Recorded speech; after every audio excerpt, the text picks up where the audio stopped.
কলম্বিয়ার বিপক্ষে ম্যাচে হলুদ কার্ড দেখে পরের ম্যাচে নিষিদ্ধ হলেন ভিনিসিয়াস জুনিয়র। পরের ম্যাচে কোয়ার্টার ফাইনালে উরুগুয়ের বিপক্ষে মাঠে নামবে ব্রাজিল। পরে ম্যাচে ভিনিসিয়াসকে দলে পাবে না ব্রাজিল দল। কোপা আমেরিকার গ্রুপ পর্বে নিজেদের শেষ ম্যাচে কলম্বিয়ার মুখোমুখি হয় ব্রাজিল। ম্যাচের প্রথমার্ধে খুব একটা আধিপত্য দেখা দিতে পারেনি ব্রাজিল, তবুও ম্যাচের 12 মিনিটে এগিয়ে যায় তারা।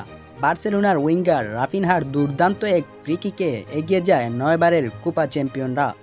তবে এ ম্যাচে বড় এক ভুল করে বসেন রিয়াল মাদ্রিদের তারকা ভিনিসিয়াস জুনিয়র। ম্যাচের শুরুতেই হামেস রদ্রিগেজকে ফাউল করে বসেন এই উইঙ্গার। এবারের কোপা আমেরিকার ব্রাজিলের শুরুটা হয়েছে একেবারেই মলিন। টুর্নামেন্ট নিজেদের প্রথম ম্যাচে কোস্টারিকার বিপক্ষে গোলশূন্য ড্র করে ব্রাজিল। পরের ম্যাচই অবশ্য ঘুরে দাঁড়ায় তারা। প্যারাগুয়ের বিপক্ষে 4-1 গোলে বড় ব্যবধানে জয় তুলে নেয় দাড়িবালের দল। তবে বিপত্তি বাদে সময়ের অন্যতম সেরা তারকা ভিনিসিয়াসকে নিয়ে বলতে গেলে ব্রাজিল দলের সবচেয়ে গুরুত্বপূর্ণ খেলোয়াড় এখন তিনি।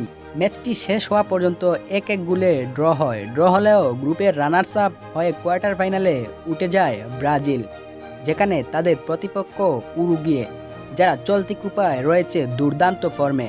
এমন এক প্রতিপক্ষের বিপক্ষে ভিনিসিয়াসকে না পাওয়াই ব্রাজিল বড়ই বিপদে।